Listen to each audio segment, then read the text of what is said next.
it's a simple idea about nature, and I want to say a word for nature, because we haven't talked that much about it the last couple days. I want to say a word for the soil and the bees, the plants and the animals, and tell you about a tool, a very simple tool that I have found, although it's really nothing more than a literary conceit, it's not a technology, is very powerful for, I think, changing our relationship to the natural world and to the other species on whom we depend.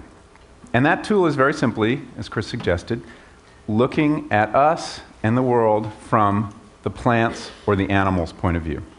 It's not my idea, other people have hit on it, but I've tried to take it to some new places.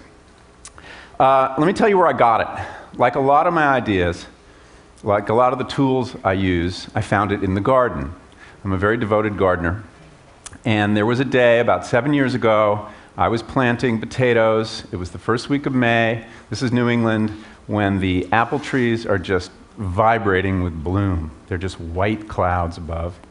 I was here planting my chunks, cutting up potatoes and planting it, and the bees were working on this tree. Bumblebees just making this thing vibrate. And one of the things I really like about gardening is that it doesn't take all your concentration. You really can't get hurt. It's not like woodworking. And you have plenty of kind of mental space for speculation. And the question I asked myself that afternoon in the garden was, working alongside that bumblebee, was what did I and that bumblebee have in common? How was our role in this garden similar and different? And I realized we actually had quite a bit in common. Both of us were disseminating the genes of one species and not another. And both of us, probably, if I can imagine the bee's point of view, thought we were calling the shots. I had decided what kind of potato I wanted to plant. I'd picked my Yukon Gold or Yellowfin or whatever it was. And I had summoned those genes from a seed catalog across the country, brought it, and I was planting it. And that bee, no doubt, assumed that it had decided, I'm going for that apple tree, I'm going for that blossom, I'm going to get the nectar, and I'm going to leave. We have a grammar that suggests that's who we are, that we are sovereign subjects in nature, the bee as well as me. I plant the potatoes, I weed the garden, I domesticate the species. But that day it occurred to me, what if that grammar is nothing more than a self-serving conceit? Because, of course, the bee thinks he's in charge, or she's in charge, but we know better. We know that what's going on between the bee and that flower is that bee has been cleverly manipulated by that flower. And when I say manipulated, I'm talking about in a Darwinian sense, right? I mean, it has evolved a very specific set of traits, color, scent, flavor, pattern, that has lured that bee in. And the bee has been cleverly fooled into taking the nectar and also picking up some powder on its leg and going off to the next blossom. The bee is not calling the shots. And I realized then, I wasn't either. I had been seduced by that potato and not another into planting into spreading its genes, giving a little bit more habitat. And that's when I got the idea, which was, well, what would happen if we kind of looked at us from this point of view of these other species who were working on us? And agriculture suddenly appeared to me not as an invention, not as a human technology, but as a co-evolutionary development in which a group of very clever species, mostly edible grasses, had exploited us, figured out how to get us to basically deforest the world, the competition of grasses, right? And suddenly everything looked different. And suddenly mowing the lawn that day was a completely different experience. I had thought always, and in fact had written this in my first book, this is a book about gardening, that lawns were nature under culture's boot, that they were totalitarian landscapes, and that when we mowed them, we were cruelly suppressing this species and never letting it set seed or die or have sex. And that's what the lawn was. But then I realized, no, this is exactly what the grasses want us to do. I'm a dupe. I'm a dupe of the lawns whose goal in life is to outcompete the trees, who they compete with for sunlight.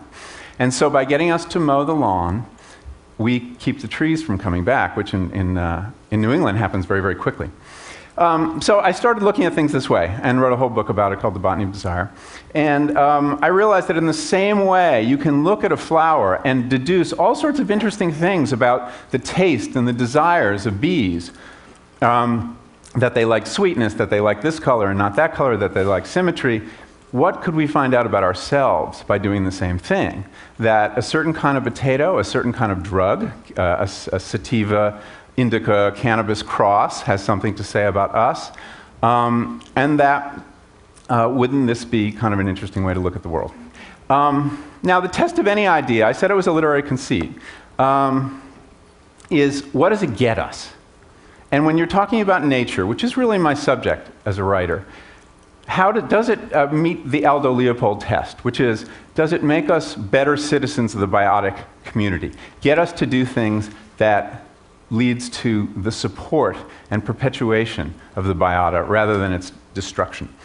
And I would submit that this idea does this. So let me go through what you gain when you look at the world this way, besides some entertaining insights about human desire.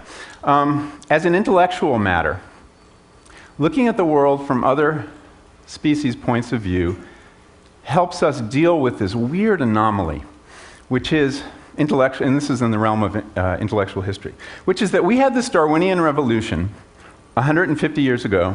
Ooh, mini-me. We had this this Darwinian revolution in which, thanks to Darwin, we figured out we are just one species among many. Evolution's working on us the same way it's working on all the others. We are acted upon as well as acting. We are really in the fabric of life. But the weird thing is, we have not absorbed this lesson 150 years later. None of us really believes this. We are still Cartesians, the children of Descartes, who believe that subjectivity, consciousness, sets us apart, that the world is divided into subjects and objects, that there is nature on one side, culture on another. As soon as you start seeing things from the plant's point of view or the animal's point of view, you realize that the real literary conceit is the idea that nature is opposed to culture, the idea that consciousness is everything. And that's another very important thing it does. Looking at the world from other species' points of view is a cure for the disease of human self-importance. You suddenly realize that consciousness, which we value and we consider the crowning achievement of nature, human consciousness, is really just another set of tools for getting along in the world.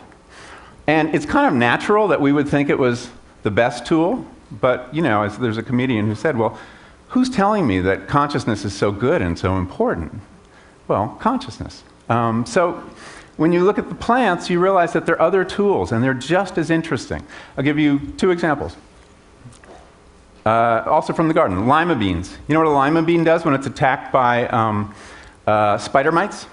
It releases this volatile chemical that goes out into the world and summons another species of mite that comes in and attacks the spider mite, defending the lima bean. So what plants have, while we have consciousness, tool making, language, they have biochemistry. And they have perfected that to a degree far beyond we can imagine. And their complexity, their sophistication is something to really marvel at. And I think it's really the scandal of the Human Genome Project.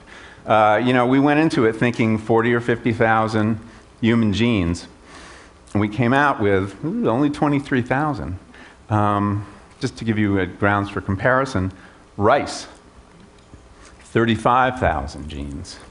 So who's the more sophisticated species? Well, we're all equally sophisticated. We've been evolving just as long, just along different paths.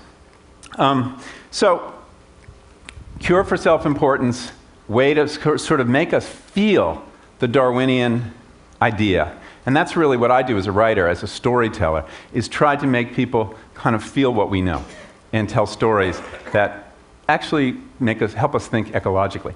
Now, the other use of this is practical. And I'm going to take you to a farm right now, because I used this idea to develop my understanding of the food system. And what I learned, in fact, is that we are all now being manipulated by corn. And the talk you heard about ethanol earlier today to me, is the final triumph of corn over good sense. It is part of corn's scheme for world domination. And you will see, the amount of corn planted this year will be up dramatically from last year, and there will be that much more habitat because we've decided ethanol is going to help us.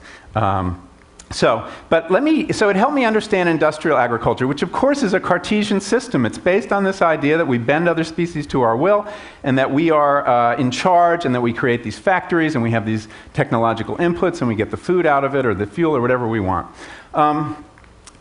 Let me take you to a very different kind of farm. This is a farm in the Shenandoah Valley of Virginia. I went looking for a farm where these ideas about looking at things from the species point of view are actually implemented.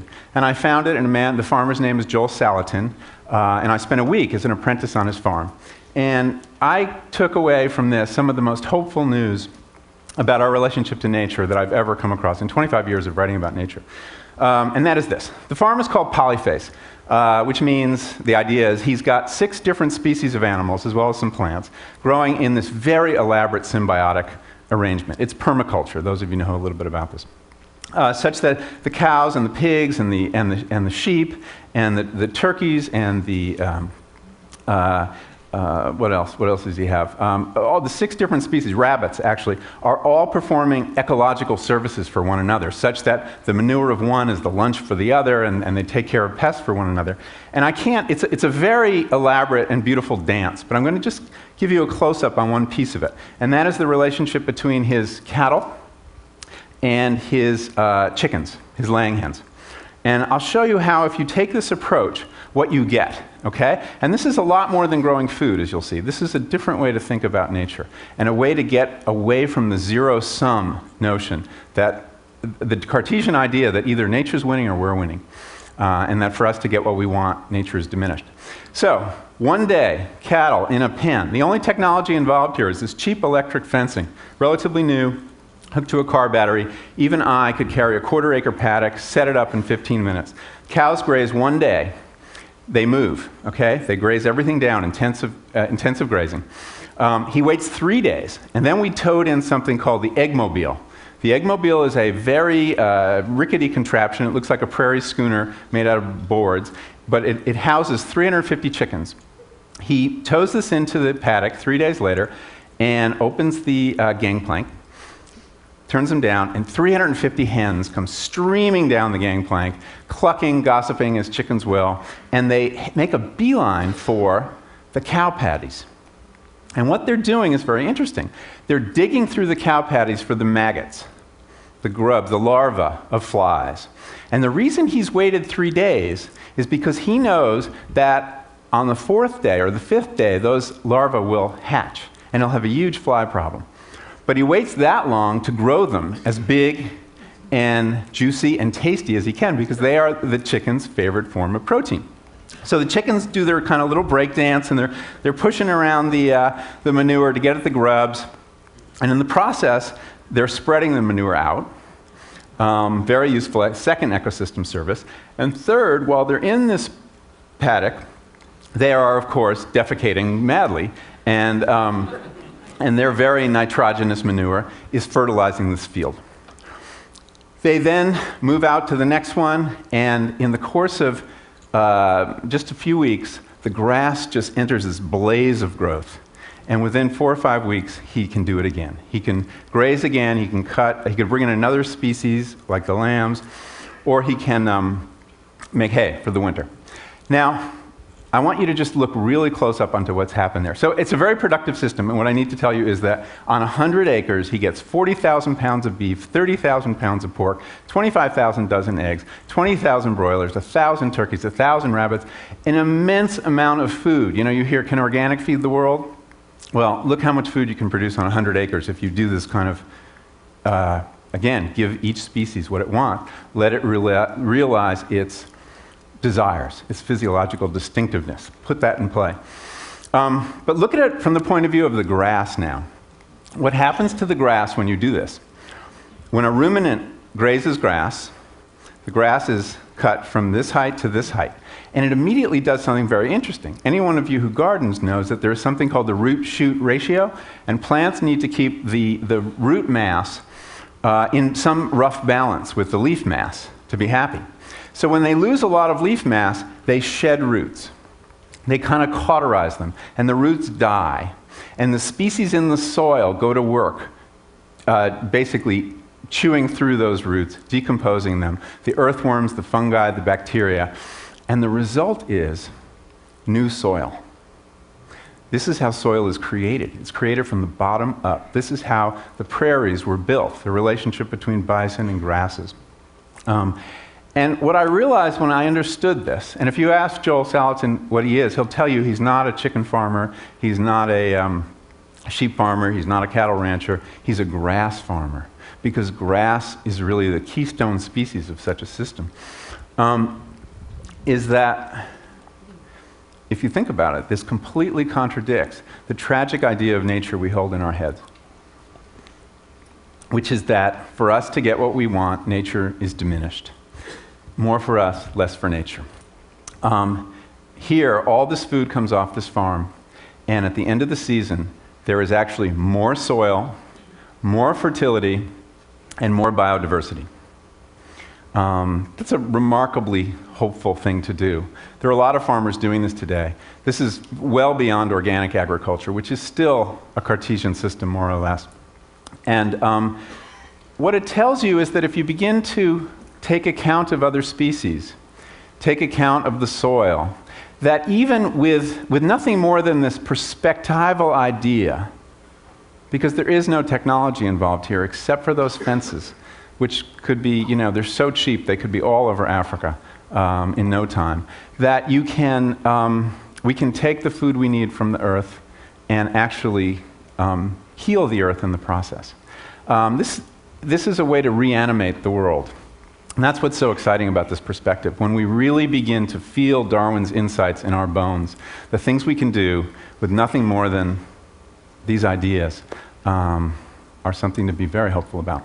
Thank you very much.